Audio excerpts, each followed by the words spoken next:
So we finished both practice in the mount position. Okay?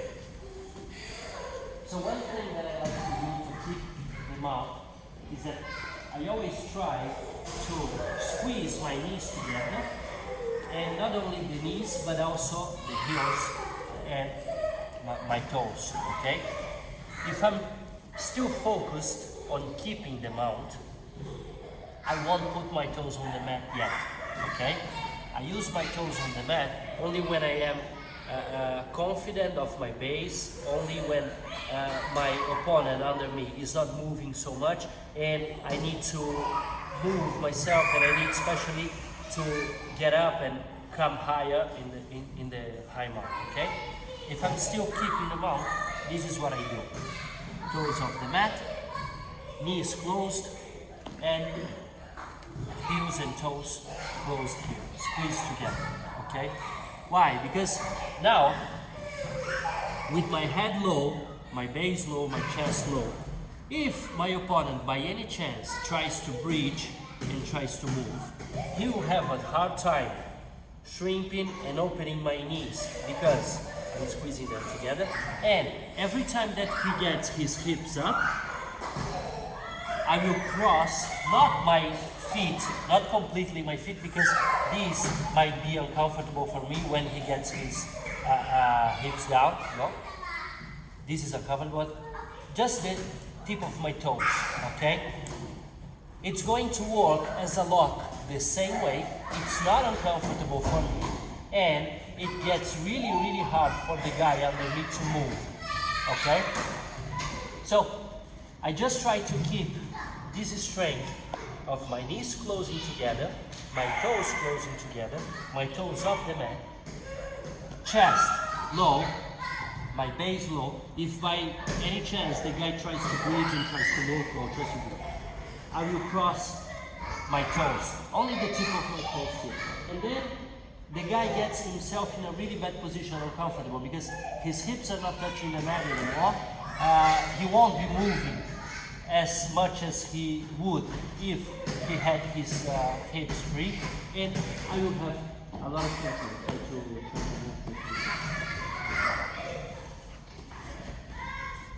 Okay, and I just try to keep them out this way.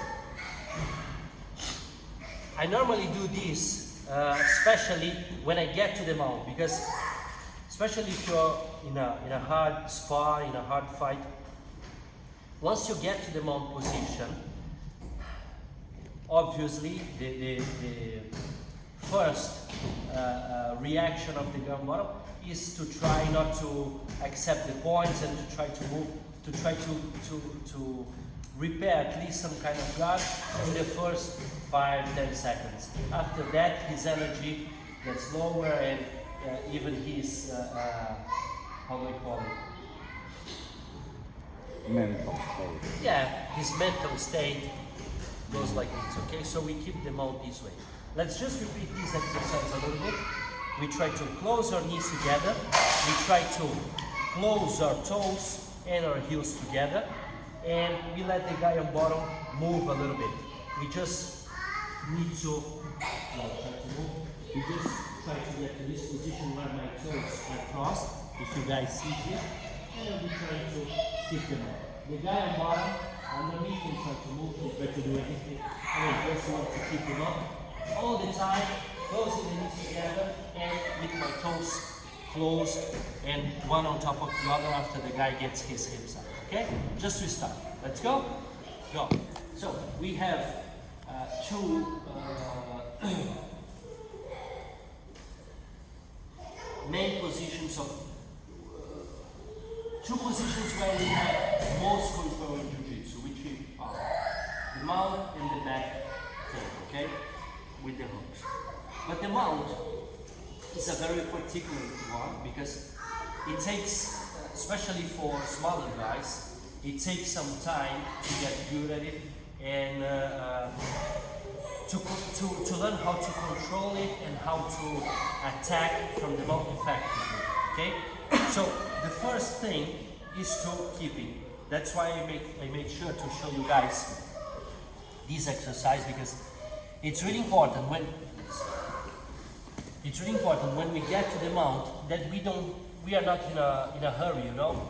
We are not in a rush because it takes some time for us to work the mount and get to the submission, all right? We can't get to the mount and try to go straight away for submission because most probably, especially if the guy is still moving a lot under us, we will be giving some opportunity for him to repair the guard and we might lose a really good position and we can't afford that, right? So always make sure to have your base low, your chest low, okay, your head low, and make sure you close your knees and toes together. Don't put your toes on the mat yet, okay? And every time that the guy tries to move, even if it's a bigger guy than me, if he lifts his hips, I always cross my toes, and now it will be really uncomfortable for him, more uncomfortable than before. And I just count, I take my time to go towards the submission, okay? After I feel the guy is not moving so much anymore, then I can start working my balance and making my grips, okay? So, the first grip that I like to do when I get to the mount and I'm starting to attack already is the collar grip. Why? Because the collar grip will give us, if we make it right, the collar grip will give us many opportunities, not only to attack the collar, the classic collar choke, but also to attack an armbar, a triangle, in different situations here, okay? I can use this hand to open the collar. I make it as deep as I can, and important now is to close my elbow and put some pressure on the guy's chest as much as I can, okay? And I always lean to this side because as I don't have the support of my hand on that side anymore, I can't just put all my weight here, so the guy, if he bridges, I might lose my balance there, okay? So I make the first collar grip and I put my weight all here, okay? This is the time now where I can get my toes to the mat if I feel that that I have a good balance, good enough for me to start moving. I can put my toes on the mat and I'm going to start using my forearm on top of his head. Why? Because I want to come up, I want to get higher on the mount, but I don't want him to move with me, okay? So I need to block him here, okay? Just use this, please. Okay, there. With my toes on the mat, I'm going to start walking and pushing his elbows up. Look. One step at a time. Okay? After his elbows are open enough, it gets a lot easier for me to choose to get this knee here a little bit higher than the other. The knee I have on the same side of the collar grip. So I can stretch this leg and bend it again in this position, okay? Some people call it nowadays this kind of mount, the S mount, exactly. This is something that I have been seeing Roger Gracie do for many years before they call that, but it's a nice name to call it, okay? So I stretch my leg, I bend it again this way, and from here we are going to keep the pressure of the knees closer together, and I can choose to attack, for example, the armbar, or even to come back for the collar choke, okay? The first attack we'll be doing will be the armbar, okay? So let's say I get here, my opponent is trying to defend the collar choke. How would you pose yourself here? Like this, in this position? Well, if you're going to start maybe. Okay, good. The guy normally tends to get this arm over my arm. Okay, his arm over my arm. It just gets a little bit easier for me to go for the armbar. If the guy does that, it's okay. I just keep closing my knees together. I like now to make a grip on his elbow, okay, and pull it to me. And I'm not looking that way anymore. I'm looking in this direction. I like to see it on his chest. pass calmly the other leg over the head and attack the armbar. Let's do this first attack really quickly, okay? I'll show you guys later how to break the guy's defense if he defends like this, and I'll also show you guys how to attack the collar if the guy puts himself in different positions there. Let's start with this one. Okay, so here I open the collar, first grip as deep as I can. I close my elbow to his chest to make him uncomfortable and to put some pressure on. Okay, forearm on top of his head. Okay, even if the guy closes his elbow and do some resistance, it might be a little bit difficult, more difficult in the beginning, but after his elbows are open enough, look, everything gets easier. This knee goes a little bit higher so I can stretch this leg and bend again in this position. Not looking that way anymore, but in this direction, okay? If the guy puts his arm on top of my arm, okay, no problem, I can just hold my ankle here. I sit with my leg on his chest. I can let go of the collar grip, hold his elbow, pass the leg over the head, and attack the armbar. Okay? So, my first, the first detail that I use to put him in a bad position is the pressure of my elbow on his chest. Okay? This is the first thing. I make the collar grip here, pressure of the chest. Tell me? Does it matter if it's on the chest or maybe a bit more on the throat, or is it? You mean here? Yeah. You can use it if you want, no problem. I normally like to use it here because if I open it too much, the guy might start to move. I don't know. I feel that with my elbow on his chest, it would be better for the second attack, which is the collar choke. Okay, but do it as you feel better. Here, pressure on. The most difficult thing for us will be the beginning when we are starting to get higher in the mount. Okay, close your elbows, please. Okay, if the guy is strong and closes himself in a really tight position with his elbows down, the beginning might be a little bit more difficult, but as we move forward and higher, everything will get easier. Okay, his elbows are already open. I get this knee a little bit higher, closer to his ear. Now it's easier for me to stretch his leg and bend it again in this position. Okay, and if the guy defends his arm in this position, there are two things that we can do.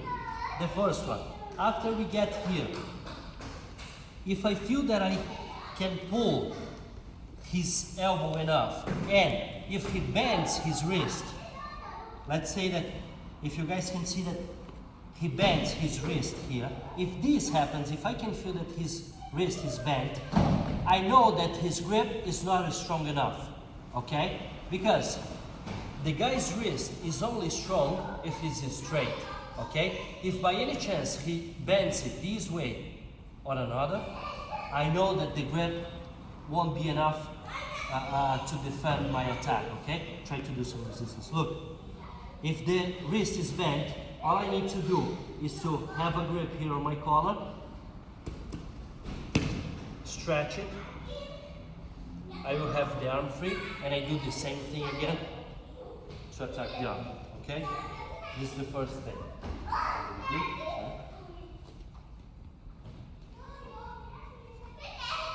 Start coming up, toes on the mat, here, stretch, here. If the wrist is bent, I just need to stretch enough to get his grip free. If not, I can go for the armbar. I release that grip from the collar, and I like to do it here as a Kimura grip, okay? I always like to make this grip if the guy closes himself in the armbar position like this, because I feel that it's a strong grip and I can push it not only, I cannot pull it to me and push it in the same direction where my hand is closer to his wrist. Okay, so let's say I make the Kimura grip, I try to have it as close to his elbow as possible, okay, and I try not to leave spaces between my hands and his wrist, okay, so if there are spaces, I try to close it as much as I can. Now, if I pull it to me and push it with this hand in that direction, the hand that is on the wrist, I can start to get a lot of pressure on his biceps and on his forearm, get it free, and submit with the armbar, okay? So again, I get to this position, I go for the Kimura grip. I'm not going for the Kimura grip too close to his wrist. I try to get it a little bit higher, closer to his elbow. And it's important to get this toe close enough to his biceps here, okay? I close the grip, look. I make sure my chest pushes his elbow, okay? And I'm not just pulling it to me, but I'm also pushing with this hand. Try to do something. Okay, look. Slowly, I can put the pressure on his biceps and on his arm, get the hand free, and go for the submission. All right? Let me try. Come on, bro. I can try on you just this last part. Okay. So here, guys. I got to the armbar, okay?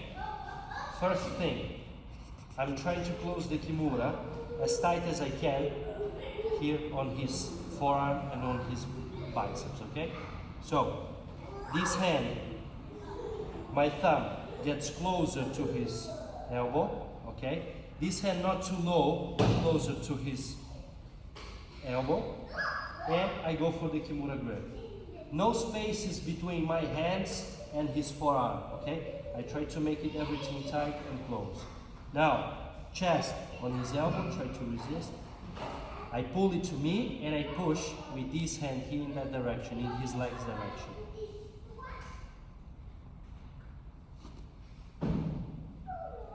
I get it free and I go for the submission. It's important that I keep the pressure and pushes it to always in the same direction where I have my hand on his forearm, okay? Until he releases it with the pressure and I can go for the submission, okay? His hand not too low on the wrist, always higher, closer to the elbow. No spaces here between my hands and his forearm, okay? Go for the defense, okay. If the guy defends like this, or if the guy defends with his grip on the collar, it doesn't matter. I just need to make sure that I put enough pressure on his forearm, on his biceps, and I will be able to get his hand free and attack the submission, okay? It's just a matter of keeping the pressure on and keeping it constant, okay? So, here, pressure of the chest on the elbow. Look. I was saying to Sammy, it's also going to work the other way around, okay? If I'm attacking here, wrapping his arm with this hand, and if this hand is on the forearm, I'm always pushing in that direction. But if I wrap his arm with the other hand, and this hand is on the wrist, I can do the same thing, the same principles, the same concept, but the only thing different is that as this is the one on the wrist, I will be pushing in that way, okay? For example, try here, okay? This is the only difference from one side to the other. I can attack with both hands, this or this. Details are the same, thumb close to the elbow, this hand high, close to the elbow, not too low on the wrist. Kimura grip. The only thing that is different is the hand that is pushing. If this is the hand on the wrist, I push it down. If this is the hand on the wrist, wrist, I push it down, okay? So, coming back now to the same situation where we attack the neck, okay? Elbow on top of his head, I start to come up, I get to this position, and my hand is still there, okay? If I feel that the guy is too worried on the arm, I don't need to attack the arm, okay? If I feel that I can get a good grip with this thumb in the collar, okay? What can I do from this position? I can just stretch this leg back, okay? Close this elbow in again and come back to the mount position already with my second hand on the collar and ready to choke. My forehead goes on the mat always on the same side where my top hand is, okay? This means if this hand is the top hand on the collar, my forehead goes here. If by any chance, let's say I changed the way of gripping and I had this grip under the other, okay? Now, this is the top hand. I will have to put my head on this side. So, my head always goes on the mat, the same side where my top hand is. So again, yeah, same thing. We start to come up. If I feel that the guy is too worried with his arms and I don't feel confident enough, or I feel an opportunity here to attack the neck, grip on the collar first, thumb inside, I stretch the leg back and close the elbow in, okay? From this position, I can already put my back, my forehead on the mat, pressure on, I pull him to me, open the elbows up, and I'll have the submission. I'll get the choke, okay? Now, I use my toes on the mat to start coming up. This knee goes a little bit higher, I stretch my leg. Okay. If I feel that I can stay here as long as I need to, okay? I just need to make sure that my knees are close together and I have the control of his shoulders and arms, okay? For example, try to move. I can stay here, okay? Just make sure that your legs are tight and close together. If I feel that it might be too hard for me to go for the armbar, I can always go for the armbar when I get to this position. It's more a matter of choice, you know? I can let go of that grip, wrap his arm, and go for the armbar here. I will have to break his defense sometimes, yes, but we know how to break it also. Just want to make sure that you guys, once you get here, you don't see only the armbar as an option for attack, okay? Because if I can get my thumb inside his collar, it's not too hard for me to close the elbow in and come back to the same position we were before and go for the choke, okay? It's a really good option, it's a really powerful, effective way to submit him, okay? And it's not too hard to get this thumb inside, all right? And as I was saying to the guys here, the hand on the collar that is really choking is the first one that I got from the beginning, okay? The second one is more support. Sometimes, if I don't have a really good second grip, but if I can support some way his shin, I can always submit, because the hand submitting, the hand choking, is always the first one, okay? Actually, it's always the one on the bottom, the lower one. So, once I get here, if I see the opportunity, make sure you get your thumb inside, close the elbow in, stretch the leg, and come back. What might happen also is that the guy is worried with the choke. Sometimes he's trying to defend with his hand. I can get it here, but if the hand goes in from under his hands, no problem. I get the same way. Sorry. The hand that chokes is always the lower one, the one on bottom. Okay? Make sure that if you have a good grip there, you just don't give up on the choke. Any second grip that you have, even if sometimes is on his face, I'm not cross-facing him. The one that is on bottom chokes the same way, you see? I'm not hurting and it's still a perfect choke. Alright? Okay? Any questions? Okay, so drink some water and we can do some